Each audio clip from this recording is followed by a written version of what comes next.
Hi ಎಲ್ರಿಗೂ ನಮಸ್ಕಾರ. ನಾನಿವತ್ತು ನನ್ನ ಒಂದಿನದ ಮಾರ್ನಿಂಗ್ ರೂಟೀನ ನಿಮ್ಮ ಜೊತೆ ಶೇರ್ ಮಾಡ್ಕೋತಾ ಇದ್ದೀನಿ. ಇವತ್ತು ನಾನು ತಿಂಡಿಗೆ ರವಾ ಇಡ್ಲಿ ಮತ್ತು ಕಡಲೆ ಚಟ್ನಿ ಮಾಡ್ತಾ ಇದ್ದೀನಿ. ಹಿಂದಿನ ದಿನ ರಾತ್ರಿನೇ ಒಂದು ಪಾವು ಉದ್ದಿನಬೇಳೆನ ನೆನೆ ಹಾಕಿಟ್ಟಿದ್ದೆ. ಈಗ ನೆನೆ ಹಾಕಿರೋವಂಥ ಉದ್ದಿನಬೇಳೆನ ನೀಟಾಗಿ ತೊಳ್ಕೊಂಡು ಮಿಕ್ಸಿಗೆ ಹಾಕೊಳ್ಳೋದಕ್ಕೆ ರೆಡಿ ಮಾಡ್ಕೋತಾ ಇದ್ದೀನಿ. ಗ್ರೈಂಡರಲ್ಲಿ ಆಗಿದ್ರೆ ಬೇಗ ಅದು ಉದುಗ್ ಬರ್ತಾ ಇತ್ತು. ಆವಾಗಲೇ ನಾವು ಇಡ್ಲಿ ಮಾಡ್ಬೋದಿತ್ತು. ಬಟ್ ನಾನು ಗ್ರೈಂಡರಲ್ಲಿ ಟೈಮ್ ಆಗುತ್ತೆ ಅಂದ್ಬಿಟ್ಟು ಮಿಕ್ಸಿಗೆ ಹಾಕೋತಾ ಇದ್ದೀನಿ. ಮಿಕ್ಸಿಲಿ ಆಗಿರೋದ್ರಿಂದ ಒಂದು 2 ಅವರ್ಸ್ ಬಿಫೋರೇ ನಾವು ಇದು ಉದ್ದಿನಬೇಳೆ ಆಡಿಸ್ಕೊಂಡು ರವೆಗೆ ಮಿಕ್ಸ್ ಮಾಡಿ ಇಟ್ಕೋಬೇಕಾಗುತ್ತೆ. 2.5 ಪಾವು ಹುರಿದಿರೋ ರವೆ ತಗೊಂಡು ನಾನು ಆಡಿಸಿರೋ ಅಂಥ ಉದ್ದಿನಬೇಳೆನ ಅದಕ್ಕೆ ಮಿಕ್ಸ್ ಮಾಡ್ಕೋತಾ ಇದ್ದೀನಿ. ಇನ್ ಕೇಸ್ ನಿಮ್ಮ ಹುರಿದಿರೋ ರವೆ ಇಲ್ಲ ಅಂತಂದರೆ ರವೆನ ಹುರ್ಕೊಂಡು ಅದು ತಣ್ಣಗಾದ್ಮೇಲೆ ನಾವು ಈ ರೀತಿ ಉದ್ದಿನಬೇಳೆ ಹಿಟ್ಟನ್ನು ಮಿಕ್ಸ್ ಮಾಡಿ ಇಟ್ಕೋಬೇಕಾಗುತ್ತೆ. ನಮಗೆ ಮಾರ್ನಿಂಗ್ ಬ್ರೇಕ್ಫಾಸ್ಟು ಹೆಲ್ದಿಯಾಗಿ ಮತ್ತು ಗಟ್ ಫ್ರೆಂಡ್ಲಿ ಆಗಿದ್ದರೆ ಇಡೀ ದಿನ ನಾವು ಸೂಪರ್ ಆ್ಯಕ್ಟಿವ್ ಆಗಿರ್ಬೋದು. ಸೊ ನಾವು ಮಾರ್ನಿಂಗ್ ಸ್ವಲ್ಪ ನಾವು ಟೈಮ್ ಕೊಟ್ಟು ಅಡುಗೆ ಪ್ರಿಪೇರ್ ಮಾಡ್ಕೋಬೇಕಾಗುತ್ತೆ. ಇದಕ್ಕೆ ನಾನು ಸ್ವಲ್ಪ ಉಪ್ಪನ್ನು ಆ್ಯಡ್ ಮಾಡಿಬಿಟ್ಟು ನೀಟಾಗಿ ಕಲಿಸ್ಕೊಂಡು ಸೈಡಲ್ಲಿ ಎತ್ತಿಟ್ಕೊಂಡು ನೆಕ್ಸ್ಟು ನಾನಿವಾಗ ಇಡ್ಲಿಗೆ ಮಸಾಲೆ ರೆಡಿ ಮಾಡ್ಕೋತೀನಿ. ಫಸ್ಟು ನಾನು ಕ್ಯಾರೆಟ್ನ ತುರಿದಿಟ್ಕೊಂಡಿದ್ದೀನಿ ಮತ್ತು ಇವಾಗ ಚಾಪರಲ್ಲಿ ಈರುಳ್ಳಿನ ಕಟ್ ಮಾಡ್ಕೋತಾ ಇದ್ದೀನಿ. ಈ ಚಾಪರಿಂದ ನನಗೆ ಅಡುಗೆ ಮನೆಯಲ್ಲಿ ಕೆಲಸಗಳು ತುಂಬ ಬೇಗ ಆಗುತ್ತೆ. ಎಕ್ಸಾಂಪಲ್ ಈಗ ಮಸಾಲ ರೊಟ್ಟಿ ಅಥವಾ ಈರುಳ್ಳಿ ದೋಸೆ ಅಥವಾ ಸೊಪ್ಪು ದೋಸೆ, ವಡೆ ಈ ಥರ ಏನಾದರೂ ಮಾಡಬೇಕು ಅಂದರೆ ಇದು ತುಂಬಾ ಹೆಲ್ಪ್ ಆಗಿದೆ ನನಗೆ. ನಮಗೆ ಅಡುಗೆ ಮನೆಯಲ್ಲಿ ಬೇಗ ಟೈಮ್ ಸೇವ್ ಆಗಬೇಕು ಮತ್ತು ನಾವು ನ್ಯೂಟ್ರಿಷನ್ ಫುಡ್ ತೊಗೋಬೇಕು ಅಂತಂದರೆ ಈ ಥರ ಕಿಚನ್ ಗ್ಯಾಡ್ಜೆಟ್ಸ್ ಇದ್ದರೆ ನಮಗೆ ತುಂಬಾ ಹೆಲ್ಪ್ ಆಗುತ್ತೆ. ಈಗ ನಾನು ಕೊತ್ತಂಬರಿ ಸೊಪ್ಪನ್ನ ಚಾಪ್ ಮಾಡ್ಕೋತಾ ಇದ್ದೀನಿ. ಮಾರ್ನಿಂಗ್ ನಾನು ಅಡುಗೆ ಮನೆಗೆ ಬರುವಾಗಲೇ ಅಡುಗೆ ಮನೆಗೆ ಆ ಟೈಮ್ಗೆ ಏನು ಊಟ ತಿಂಡಿಗೆ ಏನೇನು ತರಕಾರಿ ಮತ್ತು ಹಣ್ಣು ಬೇಕು ಎಲ್ಲನೂ ನೀಟಾಗಿ ಸಿಪ್ಪೆ ಎಲ್ಲ ತೆಕ್ಕೊಂಡು ನೀಟಾಗಿ ಇಟ್ಕೊಂಡಿರ್ತೀನಿ. ನೆಕ್ಸ್ಟ್ ಇವಾಗ ನಾವು ಚಟ್ನಿ ಮಾಡ್ಕೊಳ್ಳೋಕೆ ರೆಡಿ ಮಾಡ್ಕೋತಾ ಇದ್ದೀನಿ. ಬೆಳ್ಳುಳ್ಳಿ ಮತ್ತು ಹಸಿಮೆಣಸಿನ್ಕಾಯಿನ ನೀಟಾಗಿ ಹಸಿ ವಾಸನೆ ಹೋಗೋವರೆಗೂ ಹುರ್ಕೊಂಡು ಅದಕ್ಕೆ ಕಡಲೆ ಮತ್ತು ಕಡಲೆ ಬೀಜ ಆ್ಯಡ್ ಮಾಡಿಕೊಂಡು ನೀಟಾಗಿ ಫ್ರೈ ಮಾಡ್ಕೋತೀನಿ. ಚಟ್ನಿಗೆ ಈ ಥರ ಎಲ್ಲ ಪದಾರ್ಥಗಳನ್ನ ಹುರ್ಕೊಂಡು ಚಟ್ನಿ ಮಾಡಿದ್ರೆ ಟೇಸ್ಟು ಚೆನ್ನಾಗಿರುತ್ತೆ ಮತ್ತು ಬೇಗ ಹಾಳಾಗೋದಿಲ್ಲ.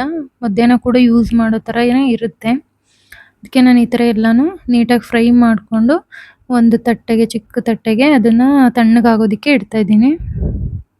ಅದು ತಣ್ಣಗಾಗೋ ಅಷ್ಟರಲ್ಲಿ ನಾನು ಇವಾಗ ಆ್ಯಪಲ್ದು ಸ್ಮೂದಿ ಮಾಡ್ಕೋತಾ ಇದ್ದೀನಿ. ಅದಕ್ಕೆ ಫಸ್ಟು ನಾನು ನೆನೆಸಿಟ್ಟಿರೋ ಬಾದಾಮಿನ ನೀಟಾಗಿ ಜಜ್ಜಿ ಹಾಕ್ಕೊಂಡಿದ್ದೀನಿ. ಬಾದಾಮಿ ಗೋಡಂಬಿನ ಮತ್ತು ಸ್ವೀಟ್ನೆಸ್ಗೆ ಖರ್ಜೂರ ಮತ್ತು ದ್ರಾಕ್ಷಿ ಹಾಕ್ಕೋತಾ ಇದ್ದೀನಿ. ಆಮೇಲೆ ಸೇಬು, ನೆಕ್ಸ್ಟು ಬಾಳೆಹಣ್ಣು ಇದಿಷ್ಟನ್ನು ಮಿಕ್ಸ್ ಮಾಡ್ಕೊಂಡು ಇಟ್ಕೋತೀನಿ. ನೆಕ್ಸ್ಟು ಆರಿರೋವಂಥ ಚಟ್ನಿ ಪದಾರ್ಥಗಳನ್ನೆಲ್ಲ ಮಿಕ್ಸಿಗೆ ಹಾಕ್ಕೊಂಡು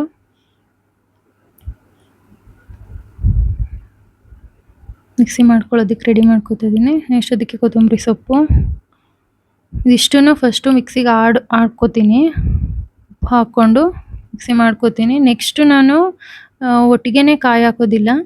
ಇದು ಮಿಕ್ಸಿ ಆದಮೇಲೆ ಅದಕ್ಕೆ ಕಾಯಿನ ಆ್ಯಡ್ ಮಾಡ್ಕೋತೀನಿ. ಏಕೆಂದರೆ ಅದು ತರಿಯಾಗಿದ್ದರೆ ಚೆನ್ನಾಗಿರುತ್ತೆ. ಬಟ್ ಫಸ್ಟೇ ಎಲ್ಲನೂ ಹಾಕ್ಬಿಟ್ರೆ ಕಾಳುಗಳೆಲ್ಲ ನೀಟಾಗಿ ಗ್ರೈಂಡ್ ಆಗಲ್ಲ. ಅದಕ್ಕೆ ಈ ಥರ ಆಮೇಲೆ ಹಾಕ್ಕೊಂಡು ಮಿಕ್ಸಿ ಮಾಡಿ ಇಟ್ಕೋತೀನಿ. ಅಷ್ಟರಲ್ಲಿ ಕಲಸಿಟ್ಟಿರೋ ಅಂಥ ಇಡ್ಲಿ ಹಿಟ್ಟನ್ನ ತೊಗೊಂಡು ಸ್ವಲ್ಪ ಉಪ್ಪು ಆ್ಯಡ್ ಮಾಡಬೇಕಾಗಿತ್ತು. ಕಡಿಮೆ ಹಾಕಿದ್ದೆ ಆವಾಗಲೇ. ಅದಕ್ಕೆ ಹಾಕ್ಬಿಟ್ಟು ನೀಟಾಗಿ ಇಡ್ಲಿ ಅದು ನೀಟಾಗಿ ಉದುಗ್ ಬಂದಿರುತ್ತೆ, ಅಂದರೆ ಹಿಗ್ಗಿರುತ್ತೆ ರವೆ ಎಲ್ಲ ಉದ್ದಿನಬೇಳೆಲಿ. ಅದಕ್ಕೆ ಸ್ವಲ್ಪ ನೀರನ್ನ ಆ್ಯಡ್ ಮಾಡಿಕೊಂಡು ನೀಟಾಗಿ ಇಡ್ಲಿ ಹಿಟ್ಟಿನ ಕನ್ಸಿಸ್ಟೆನ್ಸ್ಗೆ ನೀಟಾಗಿ ಅದನ್ನು ಮಿಕ್ಸ್ ಮಾಡಿಕೊಂಡು ಈ ಹೆಚ್ಚಿಟ್ಕೊಂಡಿರೋಂಥ ಮಸಾಲೆ, ಈರುಳ್ಳಿ, ಸೊಪ್ಪು, ಕ್ಯಾರೆಟು ಎಲ್ಲನೂ ಮಿಕ್ಸ್ ಮಾಡ್ಕೊಳ್ಳೋದು. ನೀಟಾಗಿ ಹಾಕ್ಕೊಂಡು ನಾನು ಸ್ವಲ್ಪ ಎತ್ತಿಟ್ಕೋತೀನಿ. ಆಮೇಲೆ ನನಗೆ ಸಪ್ರೇಟಾಗಿ ಮೇಲೆ ಒಂದು ಸ್ವಲ್ಪ ಹಾಕ್ಕೊಂಡ್ರೆ ಟೇಸ್ಟ್ ಚೆನ್ನಾಗಿರುತ್ತೆ. ಅದಕ್ಕೆ ಒಬ್ಳಿಗೆ ಎತ್ತಿಟ್ಕೋತೀನಿ. ಅವರೆಲ್ಲ ಅದ್ರ ಮಧ್ಯೆ ಸಿಕ್ಕರೆ ಚೆನ್ನಾಗಿರುತ್ತೆ ಅಂತಾರೆ. ಅದಕ್ಕೆ ಮಿಕ್ಸ್ ಮಾಡ್ತಾಯಿದ್ದೀನಿ ಅವ್ರಿಗೆಲ್ಲ. ನಾನು ಅದ್ರ ಜೊತೆಗೆ ಸ್ವಲ್ಪ ಕಾಯಿ ಚೂರನ್ನು ಕೂಡ ಕಟ್ ಮಾಡಿ ಇಟ್ಕೊಂಡಿದ್ದೆ, ಅದನ್ನು ಆ್ಯಡ್ ಮಾಡಿದ್ದೀನಿ. ಗೋಡಂಬಿ ಎಲ್ಲ ಮೇಲೆ ಇಟ್ಬಿಟ್ಟು ಇಡ್ಲಿ ಇಡುವಾಗ ಇಟ್ಬಿಟ್ಟು ಬೇಯೋದಕ್ಕೆ ಇಡ್ತೀನಿ.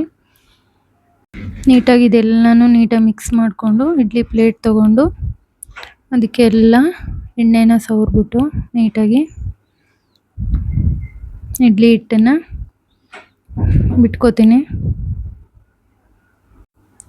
ಈ ಥರ ಇಡ್ಲಿನ ಪ್ಲೇಟ್ಗೆ ಒಂದೊಂದೇ ಸ್ಪೂನ್ ಹಾಕ್ಕೊಂಡು ನೀಟಾಗಿ ಎಲ್ಲ ಪ್ಲೇಟ್ಗೂ ಇದೇ ಥರ ತುಂಬಿಕೊಂಡು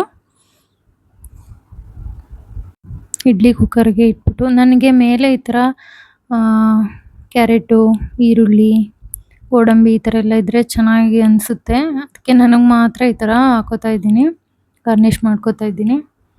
ಬೇಕು ಅಂದರೆ ಹಾಕೋಬೋದು. ಮಕ್ಕಳಿಗೂ ಕೂಡ ಈ ಥರ ಗಾರ್ನಿಷ್ ಮಾಡಿದ್ರೆ ಇಷ್ಟ ಆಗುತ್ತೆ. ಒಂಥರ ಕಲರಾಗಿ ಕಾಣ್ತಾ ಇದ್ರೆ ಊಟ ಅವ್ರಿಗೂ ಕೂಡ ಇಂಟ್ರೆಸ್ಟಾಗಿ ತಿಂತಾರೆ. ಮಕ್ಕಳಿಗೂ ಕೂಡ ಇದೇ ಥರ ಮಾಡಿಕೊಟ್ರೆ ಚೆನ್ನಾಗಿರುತ್ತೆ. ನೆಕ್ಸ್ಟು ಇಡ್ಲಿ ಕುಕ್ಕರ್ಗೆ ಪ್ಲೇಟ್ನ ಇಟ್ಬಿಟ್ಟು ಮುಚ್ಚಿಬಿಟ್ಟು 7ರಿಂದ 8 ನಿಮಿಷ ನೀಟಾಗಿ ಬೇಯಿಸಿದ್ರೆ ಇಡ್ಲಿ ರೆಡಿ ಆಗಿಬಿಡುತ್ತೆ. ನೆಕ್ಸ್ಟ್ ನಾನು ಇಡ್ಲಿಗೆ ಇಟ್ಬಿಟ್ಟು ಈಗ ಗ್ಯಾಪಲ್ಲಿ ಒಂದು ವೆಜಿಟೇಬಲ್ ಸಲಾಡ್ ಮಾಡ್ಕೊಳ್ಳೋಣ ಅಂದ್ಬಿಟ್ಟು ಕ್ಯಾರೆಟ್ನ ನೀಟಾಗಿ ತುರ್ಕೊಂಡು, ಕ್ಯಾರೆಟು ಮತ್ತು ಸೌತೆಕಾಯಿನ ನೀಟಾಗಿ ತುರ್ಕೊಂಡು ಅದಕ್ಕೆ ಪೆಪ್ಪರ್ ಮತ್ತು ಸಾಲ್ಟ್ನ ಹಾಕ್ಬಿಟ್ಟು ಸ್ವಲ್ಪ ಕೊತ್ತಂಬರಿ ಸೊಪ್ಪು, ಈರುಳ್ಳಿ ಎಲ್ಲ ಹಾಕ್ಕೊಂಡು ಕಲಸಿಟ್ಕೊಂಡೆ. ನೆಕ್ಸ್ಟು ಮಾಡಿಟ್ಟಿರೋವಂಥ ಜ್ಯೂಸ್ ತೊಗೊಂಡು ಒಂದು ಕಪ್ಗೆ ಹಾಕ್ಕೋತಾ ಇದ್ದೀನಿ.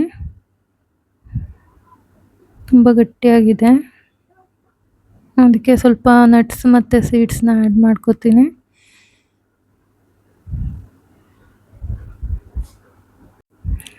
ನಟ್ಸ್ ಆ್ಯಂಡ್ ಸೀಡ್ಸ್ ಎಲ್ಲ ಆ್ಯಡ್ ಆದಮೇಲೆ ಇಡ್ಲಿ ಒಂದು ಕಡೆ ಬೇಯ್ತಾ ಇರುತ್ತೆ.